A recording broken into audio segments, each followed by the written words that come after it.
So hello everyone, welcome to my new video. তো আমি এর আগে একটা ভিডিও বানিয়েছিলাম যেটা আমি দেখিয়েছিলাম যে রানাঘাট থেকে কিভাবে আলিপুর জুতে তোমরা যাবে। তো আশা করি ভিডিওটা তোমরা দেখে অনেকটাই হেল্পফুল হয়েছো বা হবে। আর আমার মনে হয় যে এটা ইউটিউবে ফার্স্ট টাইম ভিডিও করছি যেটা তোমরা আলিপুর গেট থেকে বেরিয়ে কিভাবে ভিক্টোরিয়া মেমোরিয়ালে ঘুরতে যেতে পারবে খুব কম বাজেটে। তো ভিডিওটা স্কিপ না করে পুরোটা দেখতে থেকো। আচ্ছা, প্রথমেই আলিপুর জু থেকে বেরোনোর পরে ওখানেই লাইন দিয়ে বাস দাঁড়িয়ে থাকে অনেক।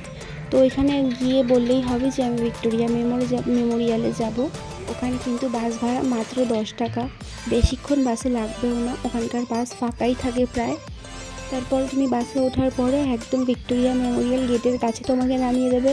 তারপর সোজা টিকিট কাউন্টারে যাওয়ার পরে ওখানে কিন্তু টিকিট নেবে প্রত্যেক জনের থেকে, মানে প্রতিজন হিসেবে 50 টাকা। আর একটা কথা বলে রাখি, ওখানে কিন্তু ভেতরে মানে ভিক্টোরিয়ার ভেতরে যখন তুমি গেট দিয়ে ঢুকে যাবে একটা পার্কের মতো আছে, সেখানে কিন্তু তুমি খাবার দাবার জল সব কিছু, তোমার মোবাইল অ্যালাউ আছে।